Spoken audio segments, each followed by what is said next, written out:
Let's start. So, good morning, good afternoon. I don't know when we are now. It's a pleasure to be in Dhaka for this great edition of the Dhaka Art Summit. Small but warm audience. Personally, it's the third time I come, and I see that the project is growing, being more rich, more beautiful, and a lot of excellent projects that I saw in this edition, and assembled, of course, by Diana Campbell, Nadia Samdani, and Rajiv Sadani, and so I would like to thank them, even if they are not here, but I would like to thank them. And so my name is Gregory Castera, and I will moderate this conversation today on socially engaged practice.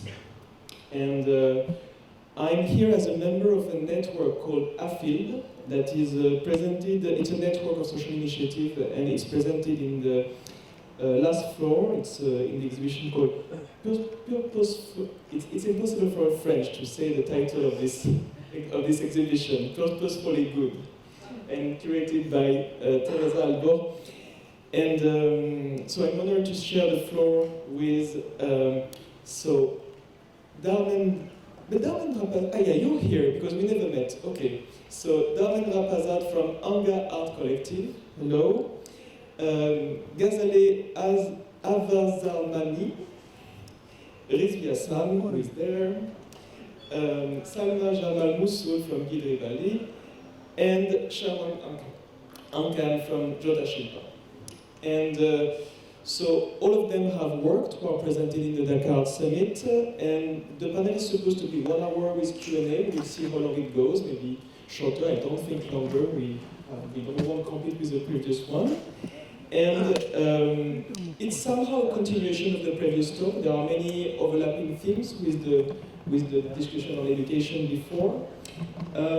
You have very different practice. I would say the common point between the different work are that you are engaged with community in a long-term and tangible way. This is, I think, somehow how I connect the different work you're doing.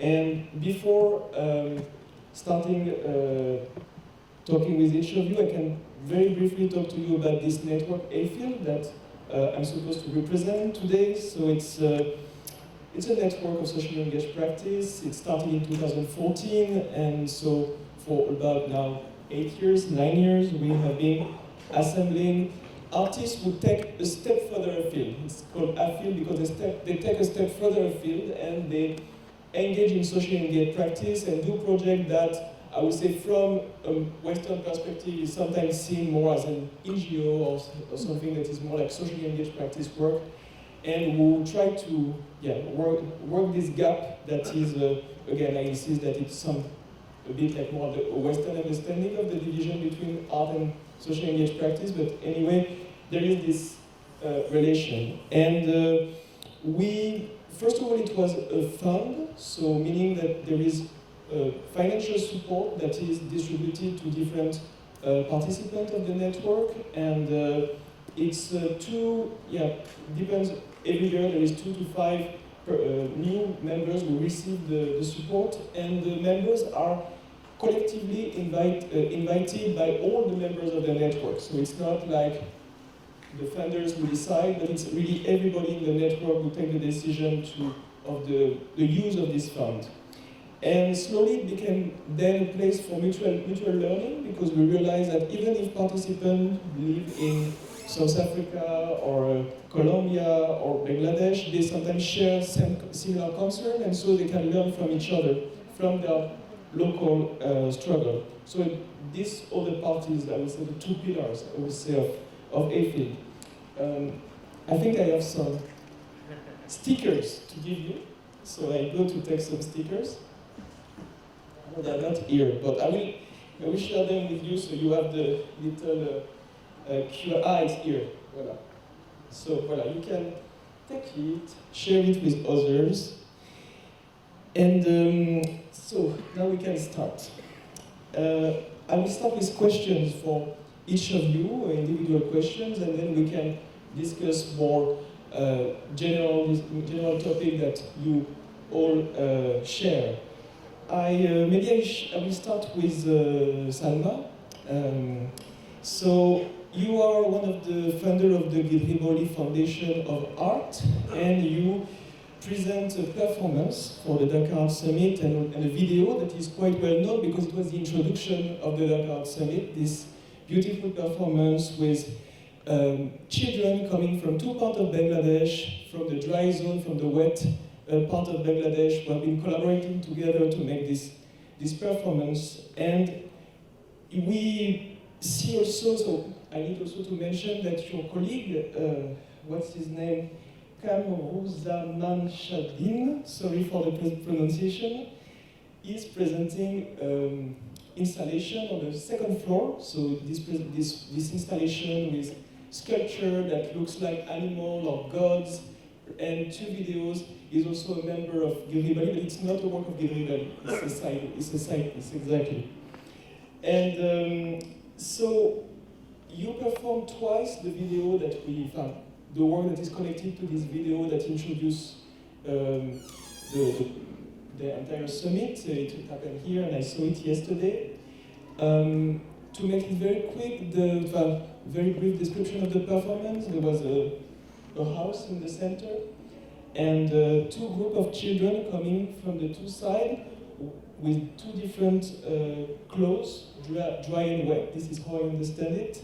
And in the center there was a little a girl, a young woman, who was dressed with a blue dress and a flower. And during the entire performance, she was doing this movement. So maybe at the starting point, can you tell us more about this character that was, for me, the central character of the performance?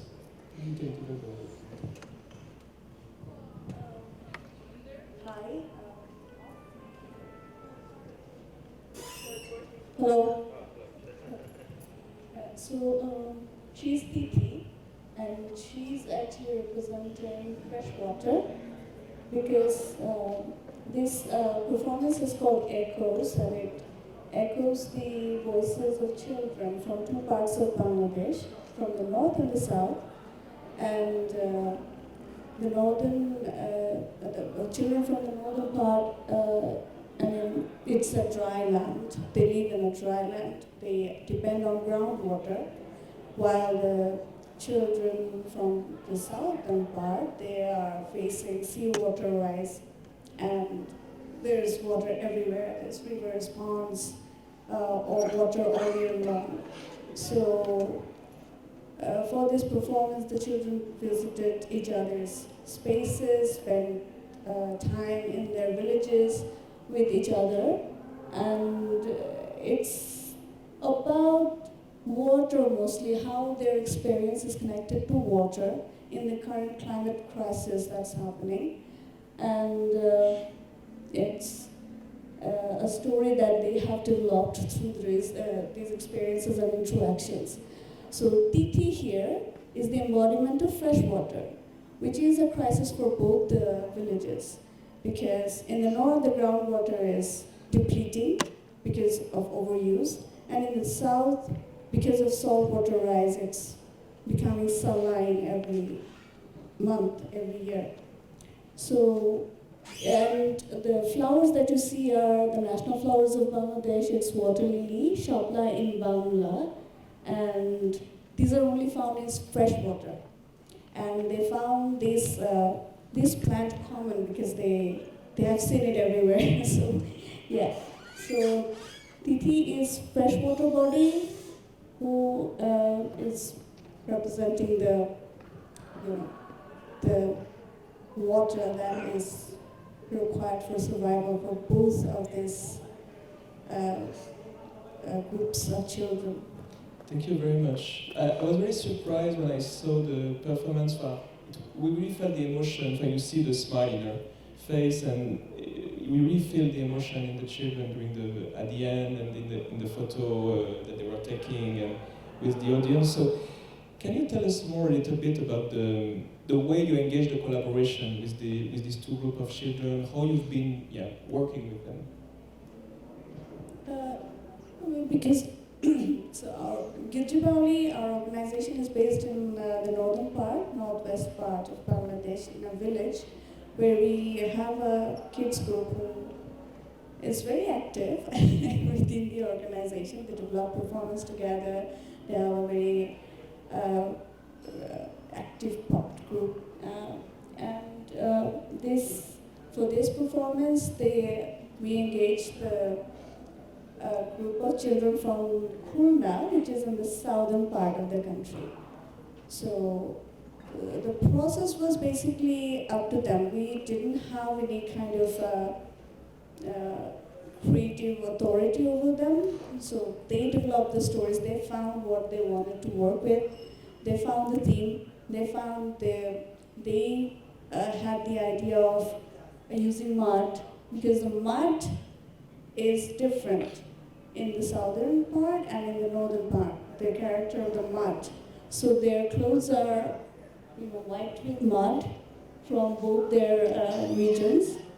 And the flowers are, and also they worked with the community to make their costumes. So they took help from their mothers, their aunts, to sew their clothes. And also the flowers were made by the kids as well. So it's all them. We just help with the logistics and to make it happen. We just help them. Thank you very much. I think I hope we will have time to talk more about the ethics of collaboration behind your work and the work that you all share in the group. But thank you for this first presentation. Maybe we can go to Ghazaleh work, which is very different, because I hope you all have been visiting the summit already. The work of Ghazaleh, you smell it first. It's in small filling and it has a smell of soap. It's a wall in the exhibition, small filling, and it's a wall made of a number of little squares of red soap with I would say, incredible, very profound red color. And the work has been made with an NGO. The work was presented before in different other occasions, and this one has been made with an NGO called Trends End that is supported the LGBTQI+ community in Bangladesh. And maybe at the starting point, I saw on internet, not for real, but I saw that your work, for example, has been presented more like as, for example, a big block red like this. So how did you choose this shape, this form for the Dhaka Art Summit?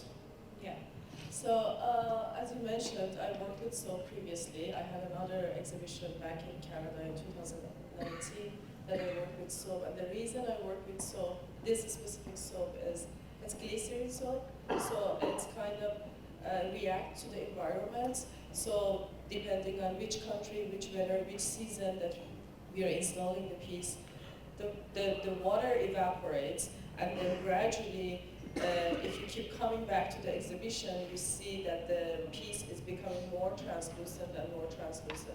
And then gradually it's like a glass piece. I mean, this one is a red one. I don't think it's going to be like colorless, but it's kind of a measure, it's a tool that I measure environment, temperature, time, history, and everything without even using calendar or a clock or anything like that. So for me, this is like the original idea that I wanted to use soap. And then why I use this specific soap and this shape, because this soap, it's called Costco. Costco is like one of the oldest soap factory in Bangladesh that now that I'm here, everyone, whoever I talk to, they're like, oh my God, Costco! They have like a lot of memories and they love these soaps, and they apparently it was at the time was so precious that people used to give this soap as a wedding gift to the bride and groom. So it was like really, really something. And nowadays, unfortunately, after the independence of Bangladesh, when there's a lot of foreigner companies like Pearl or I don't know, like so many others, so Costco is like being pushed back, and no one really sees Costco around. So for me, now we're talking about community engagement. I feel like part of the project is like actually working with community, the trans and people who are sex workers, and they're actually like excluded from society, and I'm working with them. But another part that I would still call it community engagement is working with I'm working with a nation, I'm working with the memory of a nation. I'm working with people and kind of involving community. Whoever comes to the space now is like, oh my God, you remind me of my childhood. And I feel like it's kind of like I'm constantly, and then also working with the Costco people, which is also a company that is going through bankruptcy.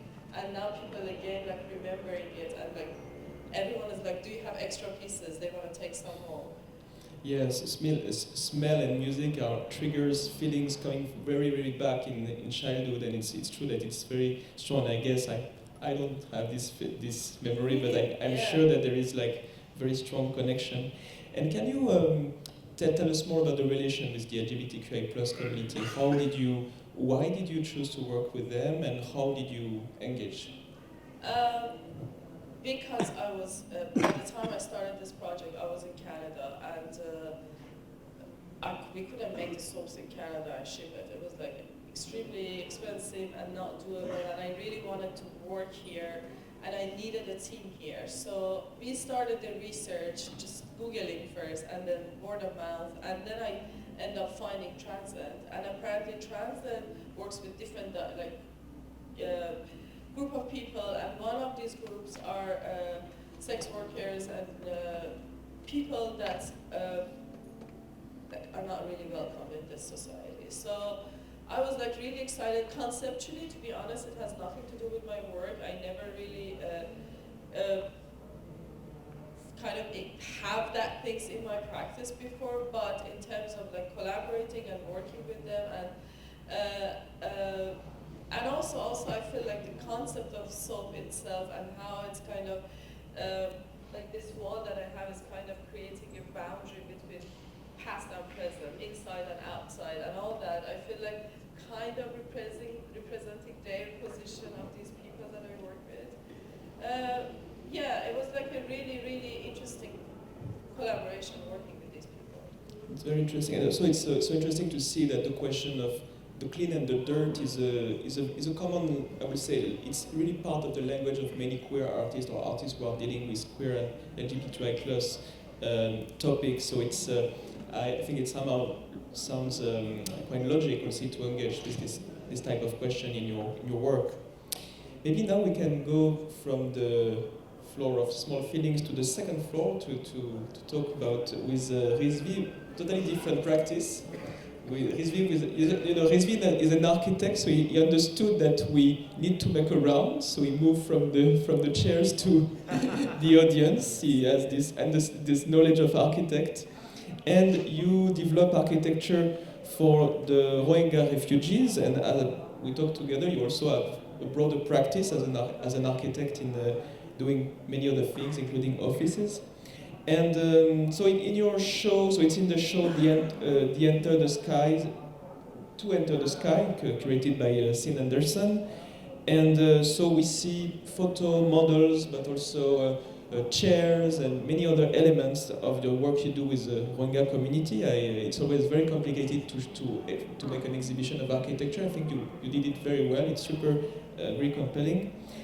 Maybe we can start with, so in the installation there are three pictures that really strikes me. And it's three pictures where you have sentence in the question. So we have one picture where on the top, the first sentence is, how much is human space? How much is human space? The second is, healing through making. And the third one is, presence for a wider spectrum. So can you tell us more about these three sentences, how important they are in your practice? So what you see in the exhibition is mostly the fragments of memories from our construction in the last 5 years. And these three sentences, this represents a lot about our philosophies. We work a lot with artisans and craftsmen from all around the country, and especially the refugee camps. And our process always try to have conversations with them about ideas and philosophies, not just just the technical part. So we often ask these questions like, how much is human space? And when you are designing a building or you are doing any construction, everything is your design element. The human being, the non-human being, the plants, the air. So we often misunderstand, or we often forget that, okay, we got a site, it's all human being.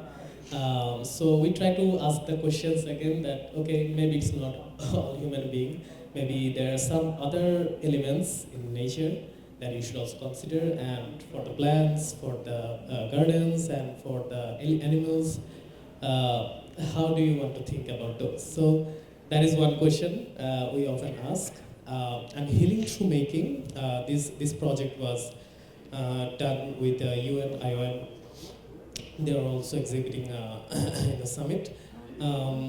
So we try to, we really try to engage these refugees through creative process, and through which we can make a space and maybe then create a happy experience, happy journey.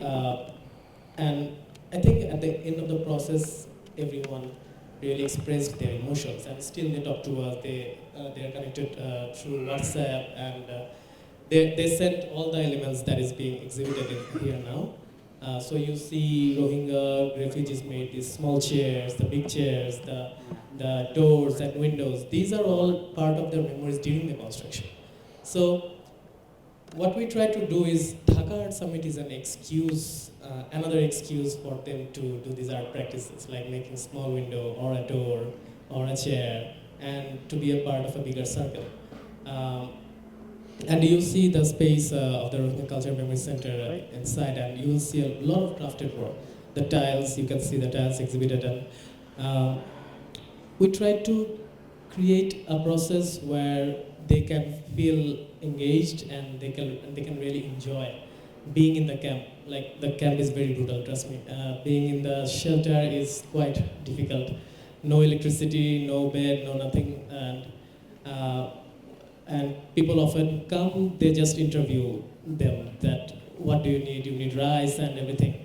So their life is portrayed as miserable life, but they don't want it. They want to have a happening life as well. So we try to put all those colors there, and all those natural materials that they are master of, technicalities, and come up with happy spaces.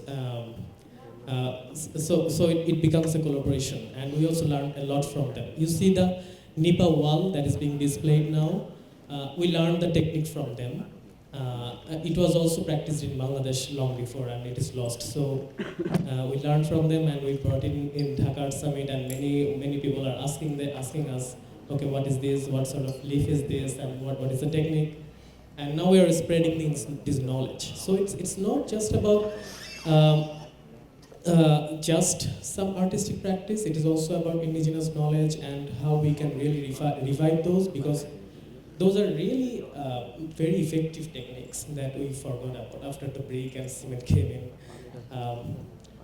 Thank you. I don't want to interrupt you, but you will come back several times to this, and but many elements you talk about, the relation with the ecosystem around, the question of healing, also the way how to work in a situation of crisis. All these different questions are very important in sustainable architecture today, and it's so interesting to see that Bangladesh is such an important country for this practice that is important for architecture all around the world today.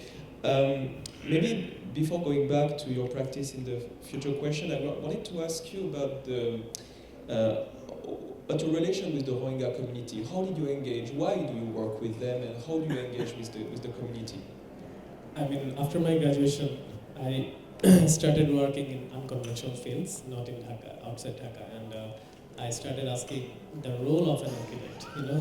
Maybe how we can be more useful rather than, of course, designing high rises or offices is important, but how we can really extend more and be useful more for people who are not being able to reach out to us. So I went to Chineda, I went to Sylhet, and now we are working in Minsharai. That is a camp. The camp was also a part of it. We went to the camp to see the scenario, and We were there for some technical supports for BRAC, who were working as a national NGO. They were trying to revive all the cyclone shelters that is existing there and seek for, they sought our support to do some technical drawings. And we tried to intervene and we tried to communicate about other ideas. We saw that they're working with mental health, about gender issues, about many other sectors. So we tried to talk to them and trying to understand if they need a space, because they were building a lot of spaces, but it was like boxes and without any quality. So we tried to develop some 3D visualizations and talk to them and offer them the spaces and they built. Thank you. It's really an incredible work. And also, I have maybe something to I think it's important to insist that the Dakar Summit has been working with the giving more presence and visibility to indigenous knowledge since, I would say, since the beginning. And it's so interesting every time I come here to see the effort they give to not only to give visibility to indigenous knowledge from Bangladesh, but also to connect them with other form of indigenous knowledge from all around the world, and working on the question of indigenous sovereignty. Maybe we can go now to the work of Dharmendra, Prasad, and again, I'm really sorry for the pronunciation of your names, and I hope you don't feel offended by my Frenchness. But so you're a member of the Anga Art Collective, and so your work is presented in the Small Phoenix exhibitions. We go back to Small Phoenix exhibition, and it's a grotto. That's how I saw that, like a grotto. And there are 2 videos, different objects inside it. And as far as I understand, your installation is about the erasure of 35 villages in the region of the Upper Assam by the flood. And so, very naive question, but why did you choose the form of a grotto to talk about this story? As I'm part of on the art collective, so there are 12 people who also come from different rural backgrounds. And so one of our members, Pallav, is also here. So that particular area is where he was born. And he is working since last 5 to 6 years meticulously, very regularly. He lives there and works there and documents the memory of the people, the memories of resistance, the memories of flood, the memories around the river and the people's relationship. And that basically, we always talk about all these things at different points in our conversations. And that is what gave us an entrance into that. And we tried to, we went into the fields, and so the river has a very intense flow, even in the winters as well. So in the monsoon, the flow of the river gets more intense, and the river work as a kind of pencil and eraser at the same time, which creates the landforms and also erase the landforms. And Khalgaon was basically the cluster of 35 villages, or more than 35 villages, which started erasing, the river started erasing those areas, I think 50s and 60s, and still it's happening. And Paulo's father village was that, and they migrated to another village, and then after another one. So this long-term engagement of one of our collective members, that's how we work, and because we have these 13 members, so it also opens up different possibilities to navigate into so much specific location context, and that's layer the conversations and the ideas in the collective. So choosing, so this form is basically a form of embankment. So embankment is basically a kind of a bank, people make embankment to save their villages from the flow, and we try to refer that form and try to replicate it in a traditional way of mask making that exists in Assam, which is basically about like weaving the bamboo and then putting mud with the cloth on it, and then putting color, and we try to incorporate a traditional mask making technique with the form of amendment, and try to bring all kind of like stories through different materials to create this installation. Yeah. Thank you very much. It's a very the immersion is very strong in your installation. I really felt that. And maybe we'll come back to the relation with the community when we talk all together. But so before, in order to close this first round of questions, maybe we can go to Shawon now. I wanted so Shawon, you're an artist and you're also an entrepreneur. And at least this is how I understand your two position. You're part of this collective Jota Shilpa that is presented in the exhibition Purposeful Good in the last floor, where you present a number of different products and projects produced with Jota Shilpa. And you also have a personal work in the second floor, and it's at the very end of the second floor. It's a series of fabric that hang from the ceiling, and all of them has a turtle embroidery in this super very refined and beautiful fabric. So maybe as a way to start, and before talking about your socially engaged practice, why the turtle? Why the turtle is so important in your work? How is it like a recurring motive in your practice?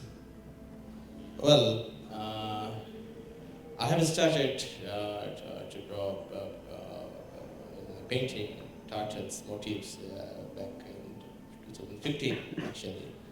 So the turtle is a very integral part of my art practices from 2015, and but all we have done is some painting or printmaking or installations or some kind of videos kind of. But I found turtle, turtle is the icon of slowness. Turtle is the icon. For me, turtle is very important because I feel that whole world is running too fast. So too fast, and all the way we're learning, we're listening, that we are developing, we are in the top of the civilization kind of thing. But sometimes I feel that we are going too fast to destroy the world also. So we are almost capable to destroy the whole planet within a very short time. Now we have the capacity.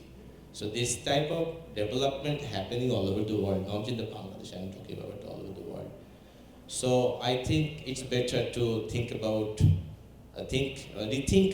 the development, think about this kind of progress, this kind of ideology of going fast. So I have started to draw this kind of slowness, and I actually inspired from Baul philosophy, which is very native practiced here, and who has different kind of lifestyle and who are not going fast. I saw them. And after my graduation, I have spent many days with them, and they are on kind of Sufi sects kind of. So they have different cultural practices, different life practices, different philosophy. They have different religion also, you can say. So I inspired with them that it can be another way. But all over the world, in this capitalist world, you can see that there is some kind of hegemony of ideas. You need to be a good life, you need this. Otherwise, it's not a good life. It's propagating everywhere, in the medias, in the empty places you can see. So I found turtle as a symbol of against all this kind of rat race, all this kind of development ideas, all this kind of civilization ideas. So yeah, and also I should say I prefer some very pre-colonial mediums to weave these turtles in this art project tonight right now.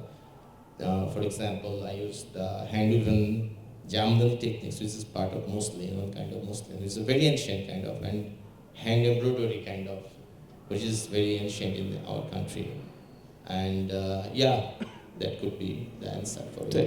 Thank you very much. Thank you very much. It was just as a, it was very important for me to first talking with a participant about their artistic practice, because when we organize panel about socially engaged practice, we always talk about the socially engaged practice, the community, the impact, etc. And it's an art practice, so they have a craft, they have a technique, we very rarely talk with artists about their practice also as an artist, and we usually differentiate the two. So for me, it was also important to ask a question about this. So thinking with the turtle, thinking as a turtle, thinking through the turtle, that's something we should all learn to do.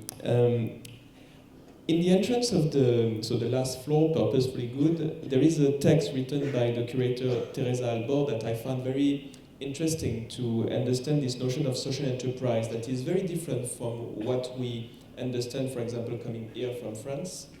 So I will read a little bit the text she wrote. So she says, social enterprise, they are business with a social or environmental purpose that prioritize transformative social impact. It's entrepreneurship with a mission to change society.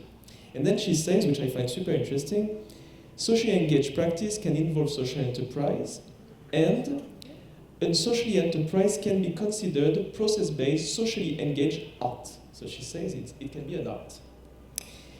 And she also talked about the context, that Bangladesh has played a revolutionary role in social enterprise. After the independence of Bangladesh in 1971, new ways of working collectively emerged, including more socially viable and sustainable business strategies and organization form. And there is two very famous examples, the BRAC, the largest collaborative network of social business in the world, and the Grameen Bank, that paved the way to microcredit initiatives. So. And it was for me very interesting to just understand this context that I knew a little bit, but was, I think, and all the exhibition is a very good example of this interesting bridge built between the role of an entrepreneur and an artist. And I think you are a very good representative of this movement. So can you talk a little bit about this path you had between being an artist and being an entrepreneur with the Castera project? Actually, as I feel, every artist is an entrepreneur. They are engaged in society or not, that's another question. But every artist actually, if that is his or her profession, he's an entrepreneur actually. So look, everyone is actually making product. Whatever the product is, maybe painting or installation or sculpture or videos, that can be sold in this world. So if it is sold, it's a product actually. So my idea is that if it is the situation, every artwork is a product only. Maybe, for example, what is the destination of an artwork? If I ask you this question. And so maybe some collector will collect it for his private collection, or some museum will collect it. Otherwise, when we will arrange this kind of exhibition, what is the destination of this artwork? We don't understand it. The problem is that when the people are making goods, for example, what people call craft, I feel everything is craft actually. So my interpretation is like this: who is making a small kind of some craft piece? Okay, like a small basket. So you can create an installation which can be a contemporary art with a lot of baskets in many ways. So the medium can be used. And now you cannot say like that the painting and sculpture is only the artworks or fine art kind of that. The very category of fine art which has been developed many years back in France and Europe and also spreaded all over the world. The fine art, I don't know the French.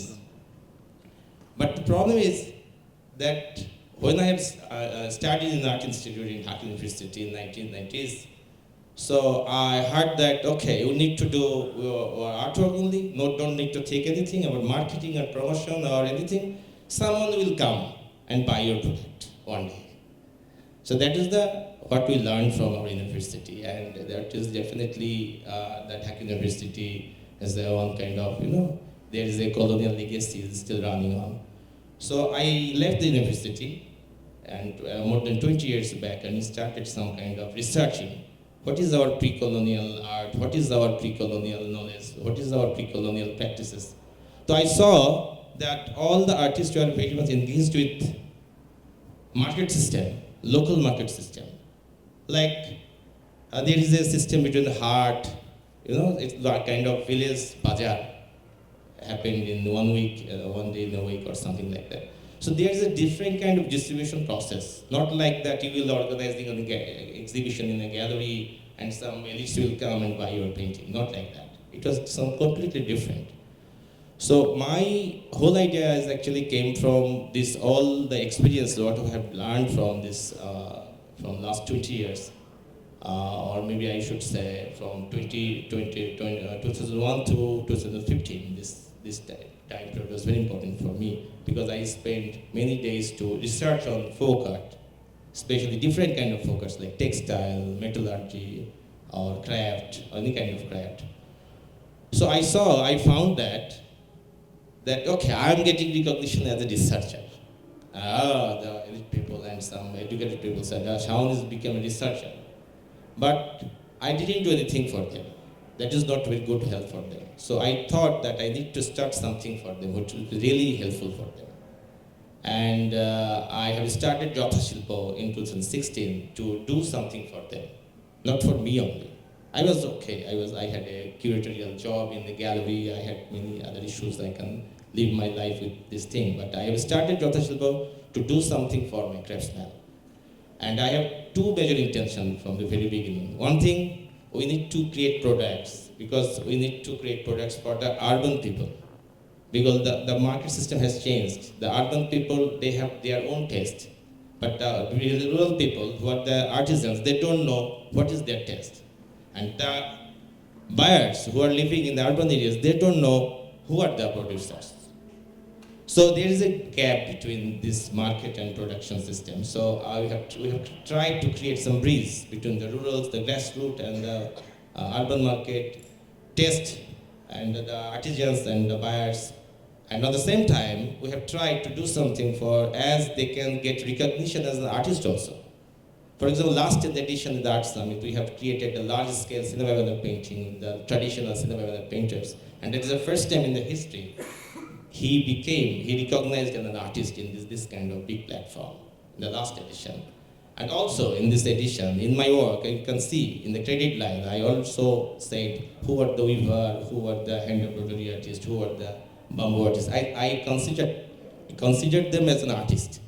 So recognition and also this kind of market development, both is very important for us.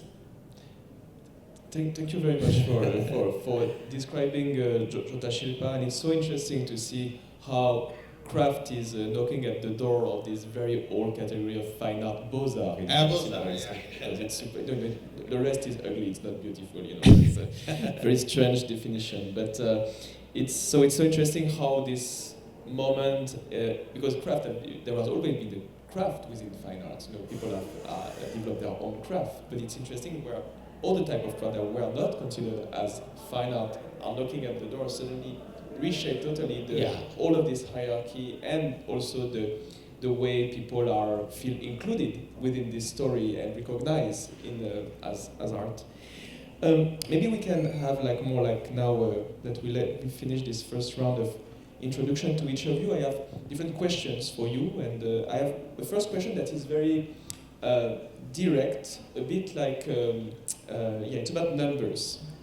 And maybe if you can just answer quickly, so if all of you can answer, but how many people are directly affected by your work? Directly, not indirectly, but directly affected by your work. And it's not a competition, it doesn't matter if it's 1,000 or 5, but how many people? Oh, for me, who wants to start? Who wants to start, please? Start. So I always make sure that whatever budget I get for art making needs to go to people that are not not really directly connected to the artwork. I always feel guilty to spend $60,000, $70,000 on production, just giving it to one fabricators or just using it for material editing. So always there should be some people involved in that project. For this specific one, I used 10 people. And they're actually having a stall in that purposefully Purposefully good. Good, yeah. So they have it installed there. It would be great if you can just say hi to them or buy stuff from them. They're apparently the cheapest stall, so you can just support them by buying small things from them. It's called Transcend. It's at the kind of at the back. They sell like a lot of small jewelries, candles, and yeah, it would be a great help if you support them. It's next to the AFIELD booth, by the way. Yeah, actually, we are very organized, and this is a very good question, because more than 3,000 people are working with us, and they are good, and more than 3,000, I should say, and they are living all over the Bangladesh, from the northern part to southern part, and it's growing day by day. At the beginning, it was only 10 to 20 people only, so but it's growing day by day, and it could be rickshaw painters, cinema banner painters, weavers, hand embroidery women who are living in rural areas. They are more than 1,000 people, women are involved with us. They're working with us regularly. So because we have some regular marketing process and distribution process all over the Bangladesh, and we are also exporting right now, small amount, but we are starting exporting, and we've got some small amount of some purchase order from Germany and some other countries. So it's growing. I want to engage more people, more artisans, because there are thousands of, not millions of artisans living in Bangladesh. We want to do something for them. Thank you. And Mousum, what about you? Yeah, really against numbering things, but You're not obliged to answer, and I don't want to. I don't want this question to sound like a competition, like the biggest is the better, because we know that it's not the case. And also, you don't have to answer if you think that it's not an interesting question. Just pass the mic. let me say that we are a community collective based in a village. All our members are from the community, and there are, maybe 1,000 population living in the two specific villages that we work with.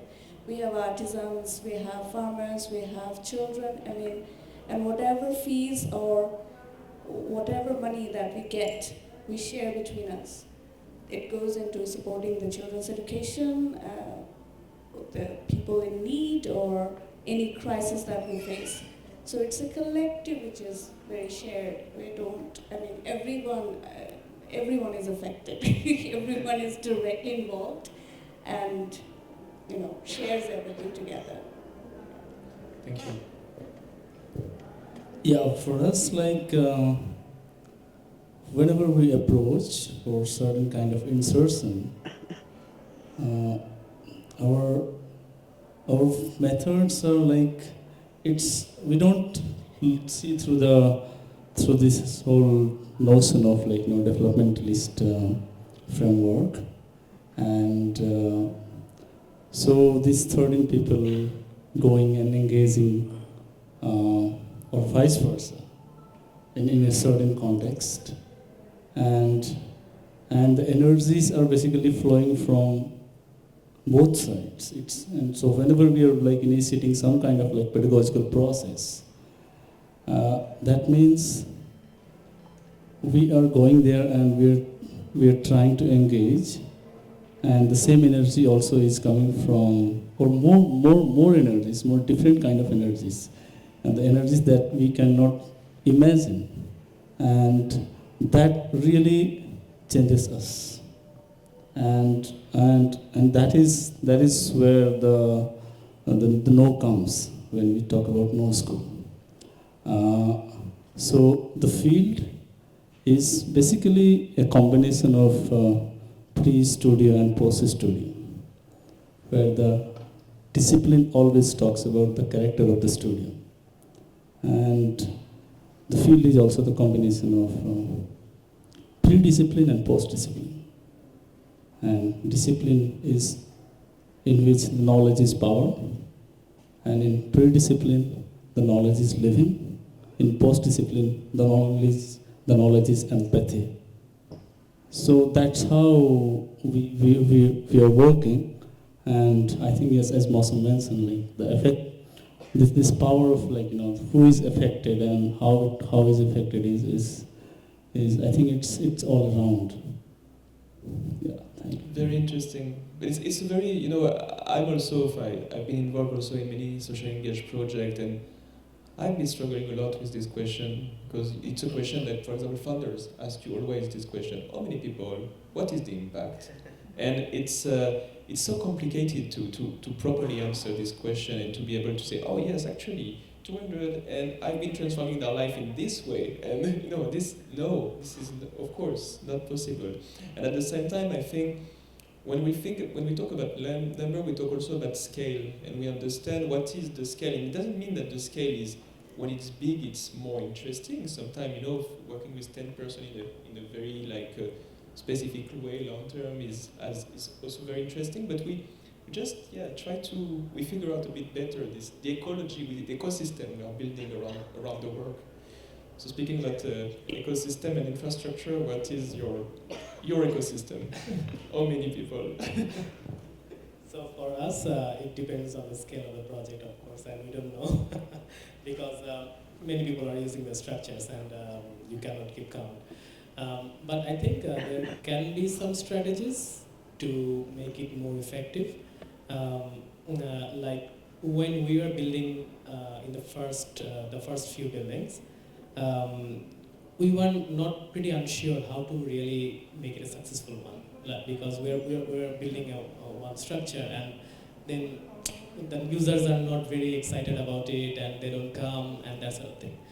Then we try to arrange workshops, or we try to reach out to them, and then it started growing. Like they come, they plant a flower plant. Some female is coming every afternoon, and they're sitting there. For the Cultural Delivery Center, what we try to do is we try to involve different artisans from 18 camps, because there are 32 camps. We try to reach all, but that was not the scenario. But we try to pick different artisans from the camps so that they represent that community and come to the center every day to work on it, and then get back at evening and tell others what's happening. So their friends now come and visit, their families now come and visit, and it's a reach to like 18 camps. Now the message is spreading quickly. Even in the project we are working now, it's a neighborhood project, and we try to invite people just to work to have a cup of tea and just to say hello. So they get to know us. It's also access to information for them, like who we are and who they are. We have been raised in Dhaka. We have been we had the opportunity to study in school, college, or university, and many of them want to know which is the best school, which is the best university in Dhaka, and because their children want to go there as well. So they just come here to talk about that. It's not about architecture always, but maybe just access to information, and we allow that so that there is as much as reach as possible. Thank you very much for very complex and rich answers. I have another question about your, I will say how the decisions are taken in the collective process you engage.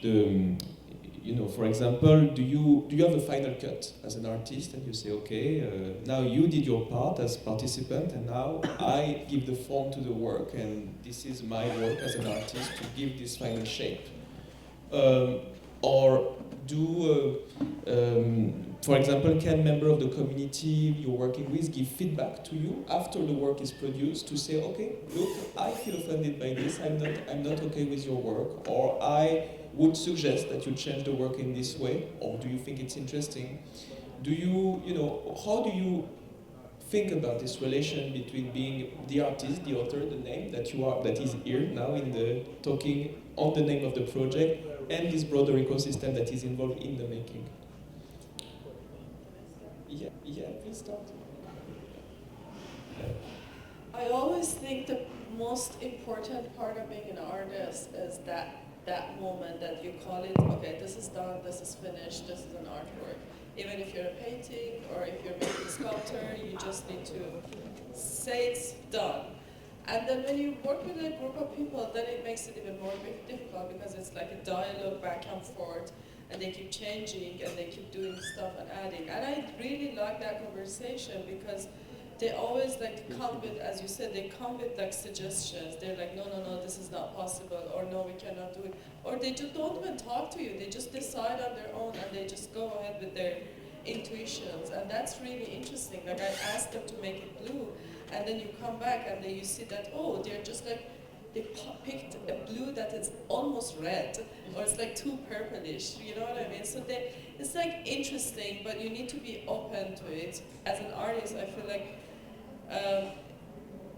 when you work with a community or with a group, you need to kind of always keep this balance to give them some time and space to be themselves, but also you need to have a strong management abilities to kind of wrap everything up and call it your art and finish it up. But for example, in one of my projects, I used to work with a bunch of housewives for embroidery works. And they were doing a lot of improvisation. They were doing a lot of creations and just coming up, like one of them just add her name, just saw her name into the work, which was totally fine, but you constantly need to be in touch with sometimes languages, for me, at least my case, because I work in different countries, so language is a barrier. You need to kind of make sure that they understand you, you understand them, give them freedom, let them, it's all about relationship, I feel like. 50% of my practice is art, another 50 is the relationship I built with the builders and the audience. Thank you very much. Yeah, well, the situation is that when you want to go to a traditional artist and ask to do something like that, something different, it is a big challenge for them. And for me, I can give you a good example story. When I used to work with, I used to work with Jamali weavers, and weaver one day told me, my grandmother told me, what kind of Jamnani you are weaving? I don't understand. I never saw in my whole life, because you are weaving something, because the turtle is the motif of the Jamanis. So he said, my grandmother didn't like it. This is a one kind of challenge. Or other way, in the hand embroidery weaver, who said, they are now, in Bangladesh, many women are working with some money on the enterprise, and they also follow the directions by the enterprise or owner or something like that. Now they are habituated with this kind of practices. So when I say, okay, do something, whatever you like, choose any color or draw something, it's there some kind of problem right now. So that was some kind of difficulties we face, but after 2 months, 3 months, or 6 months, my weaver called me and said, Shawon bhai, ekta chobi aঁকছে, means he already started drawing. Because the weaving or embroidery, whatever you need to know the drawing. So he has started drawing in his own way, and he said, I'm sharing the photos. If you like, we can start with this thing. So thing is that it's happening, is vice versa. I'm not going to share all the time the design, patterns, and everything. He's also doing something of his own, and I like this part. And even in the past, I have collaborated with some traditional Shawon painter. Shawon is a very institutional kind of traditional pot kind of clay pot, which the artists used to paint on pots, clay pots. So he started, but nowadays this kind of clay pots or artisan jars are not very sellable items for the urban people. So he started, he left the pot for some while and started painting on paper, because he saw the artist in the urban areas painting on the papers. So he also started this. This is a very organic kind of thing. This is not something that you need to impose something or something like that. But I think this is we need more time to change the situation, because they don't know actually they are also artists. They can create something and it can be recognized, something like that. I feel something like that. Because nobody told them they are artists. In the last 50 years, last 100 years, they said they are only the jamdar worker, or they are only the handover worker. In Bengali, it's called hater kaj. I don't understand what does it mean by hater kaj. Everyone is doing their work with hands. Hater kaj means hand of works of hands. Everyone is doing their works with hands. But in Bengali, there is a social practice. Uni khub bhalo hater kaj kore. Mane someone is doing very good handworks. What does it mean? I don't understand. So this is one kind of colonial legacy, colonial hangover we're still carrying with us, and we need to think about actually what is art and how we need to define how we will actually recognize art and artists in our country. We need to think more. In the whole world, that is a big question, I guess. We need to think about what is actually art and what is not art. That is a big question for me. Thank you. Thank you.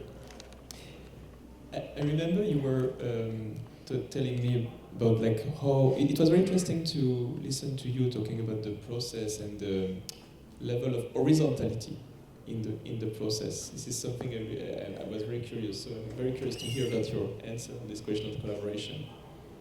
Yeah, and we are very concerned about co-authorship in our work, and it's all a collective work. And we have an in-house contemporary artist, Shadin.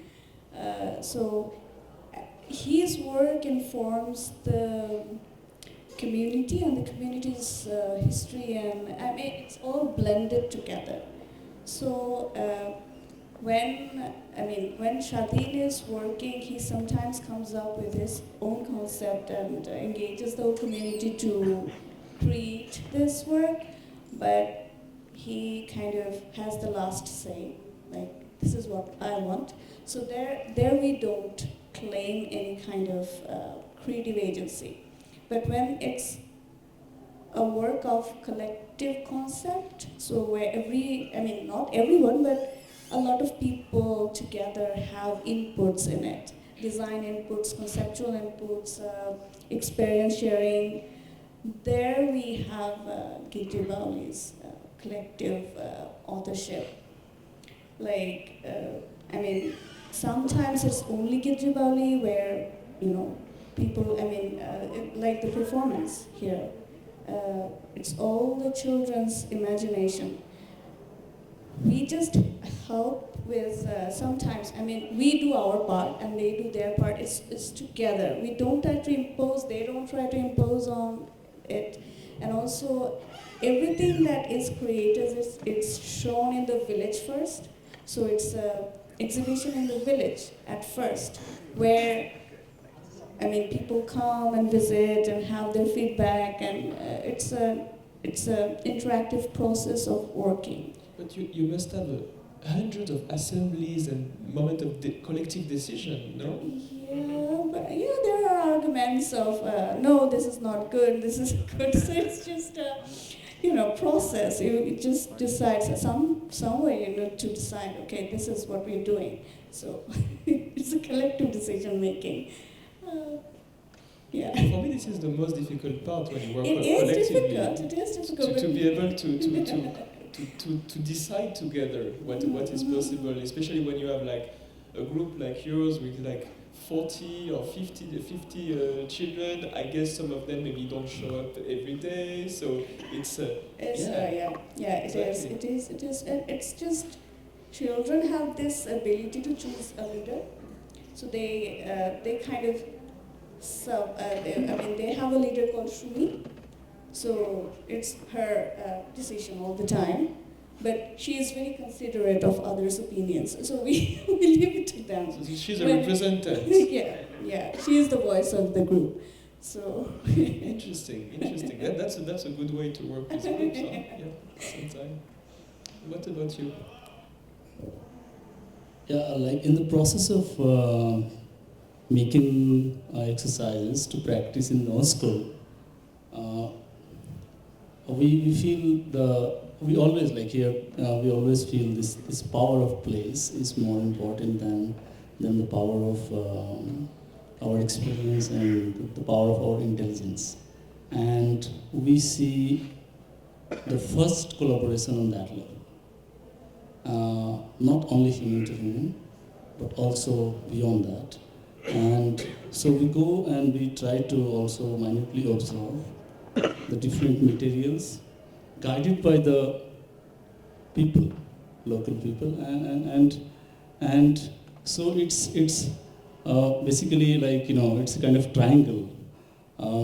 So you are going there guided by some kind of mediator, and then you are taken to another point, and it becomes a triangle, or more than that. It can also become a hexagon. You don't know, like so. It's that networking that happens. So it's not the idea of collaboration in no school or in high school or in other projects that we do. It's not a dialogue between 2 points, and I think it's more than that, and that's what makes this whole process more interesting.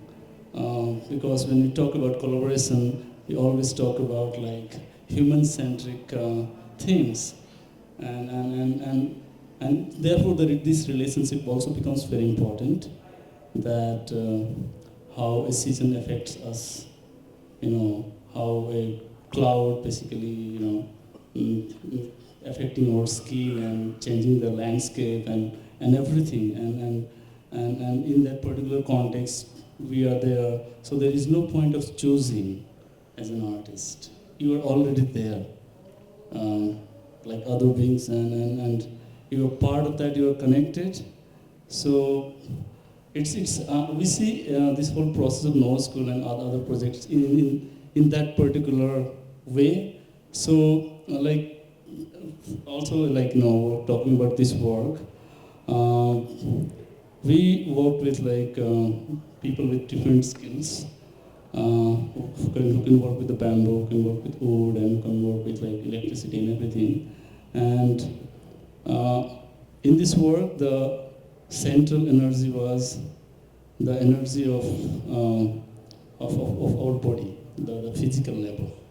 And on the level of that, there is like no hierarchy between who is an artist, who is an who is the person who is working with the wood or who is working with the bamboo. So in all our projects, that the notion of labor, the practice of the labor, becomes another point for making collaboration. And I think that is the most important thing that we feel we do. This is so important, this element of that sometimes a work is already there because of just the material conditions that are here, that the space, the light, the condition of the body. And it's so interesting, there is so many, in so many societies in the world, the relation to food, but also to different substance you take to do things together is absolutely central in the way you take decisions, the way you work, the way you do things.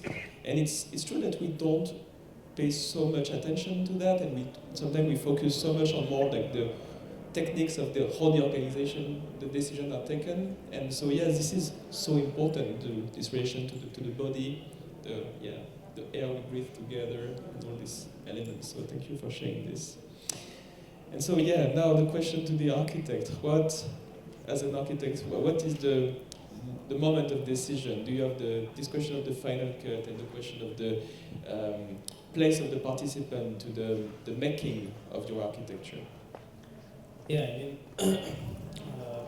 there are many artisans or craftsmen who just want to do it shortcut, and there are a lot who have like their unique philosophies. And that's very exciting to discover. Like Shawon was saying, the Jamdani workers, they didn't like his work because probably they have their own philosophies. And I went to Jamdani village few times and talked to them, and they have this philosophy of the water lilies floating on the pond. So the art pieces come from these philosophies, not ideas. Ideas can be abrupt sometimes. So we try to target those crafts people who have these distinctive philosophies. Like some people even call that they have this sort of gene, and and they talk to them at night and say this should be done and that. And some even say very sensible thing like they want to reduce the material wastage and they want to design in a way that it is perfectly fit for the material and for everything. So when we are working, there is a lot of times when we have to say no. Like there's a time that no, this is not done. But instead of saying no, we try to talk why is it a no. Like let's say someone is doing something, creating something that looks like a fake thing, it's not, it doesn't have the honesty. So we have to talk about the honesty with them. Look, there in your culture or in our culture, is fake good? Is fake a good thing? They will instantly understand, no, fake is not a good thing. So your work has to have honesty. So whatever you design, it needs to show the truthfulness of the material or the color. So whenever there is an abrupt decision, we don't directly say no to them because they don't understand why it is no. But we try to have that conversation, whatever we have in mind, about environment, about the material wastage and everything. So they also learn, we also learn, and it's not a direct no, but it's a collective decision. Yes, this is the right thing to do. So it's not a difficult thing for us now because whenever something is happening, we take time, we let them explore. If it's a failure, we talk to them, why is it a failure, you think? And we share our opinion, and it's a collective decision. Thank you very much. So we are a bit late because we started late. I don't know if you are there for the next panel or for this panel, but welcome. And as you see, we started with a very small group. Is there any question in the audience? Do you want to ask question to the panelists, or do you have question to each other also, maybe?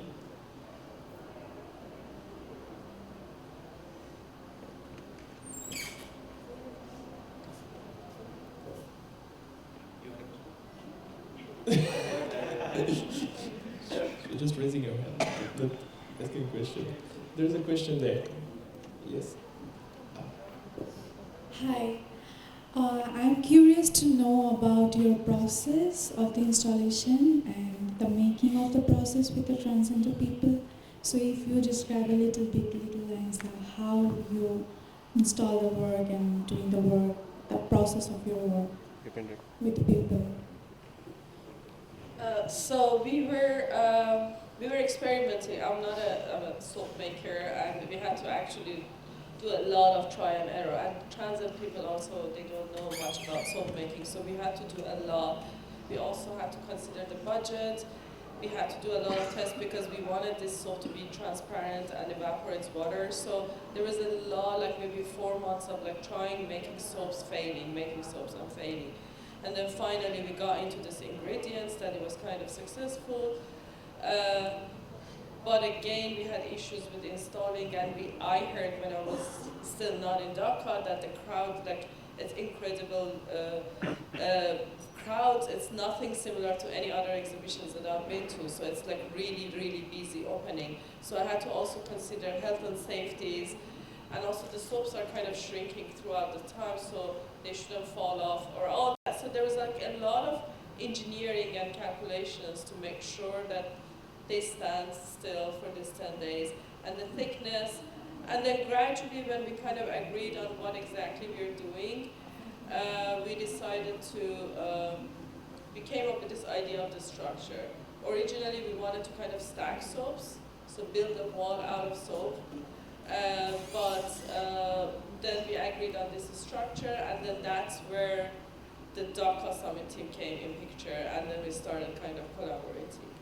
The soaps, I don't know how many of you are going to stay here till the end of the exhibition, but the soaps are for grabs at the end of the exhibition. So the last day of install, I'm just going to give away the soaps to whoever is around. If you happen to be around, take some soaps, and every time you wash yourself, think about me. Any other question?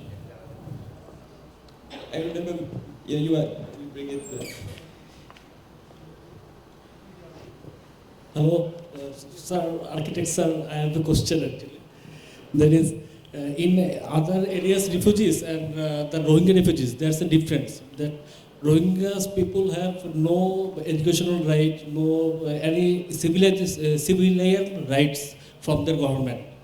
So when you face these people who have no kind of education rights and any human rights, do you find anything that is uncommon from our village people? Yes, I mean, when we talk to them, they talk a lot about education rights. And even the Rohingya Cultural Memory Center, they wanted to name this project as the University of Cultural Art and something. So they are fighting for their rights for education right now, and they have been also deprived back in Myanmar. But luckily we have in our team in the camp we have one university teacher, two school teachers, so they have been guiding others as well. So it's now a team where no one is exactly a compartmentalist professional, but they know that they have that support, and they can what they can do right now is support each other and just discuss about and have ideas about how they can grow from here. They're still asking for rights to the government, that they need school, but the government is not allowing. But there is a lot of learning centers in the camp, so we're also working on those if that can help anyhow. Is there another question? Okay. I'm just curious to know, to Apu, you say that the two group of children who are from the Takuga and some are from Khulna. So how they live in the two different type of villages, like so how they communicate and how that you take times in between their collaboration, how they communicate, because they are living in a two different. So how you bring all children together and how long time you talk and process this whole work. Just curious to know about that. So it's been a 6 months timeline. So initially they were connected through Zoom. Gidribali was based in Thakurgaon, and Shashmul Arts, they facilitated the Khulna part. So the village is a bit far from Khulna. It's in a coastal area near the Sundarbans. It's called Chandni Chowk. So we connected them through Zoom first, and then the Chakuga children visited Khulna children for 7 days. They stayed in their village and stayed together actually. So it was all it's all them. So the Khulna kids showed their realities, their village, their community around to the Chakuga children. And afterwards, the Khulna children also visited Chakuga and stayed for another 7 days. So through these interactions, after that also some Zoom conversations, and they met here finally for the performance. And also the movements that they made was the result of their exchange. It's the movement related to water for both the regions, and they explored it together. And it's a collaborative process between these two groups. So I'm afraid we have to stop because there is a book launch, but we're already late. We're supposed to be at 2 p.m. So I would like to thank you for attending this panel. I would like to thank our technician who improvised the presentation of image, so thank you very much. And yes, please applaud our panelists. They were very good. Thank you very much.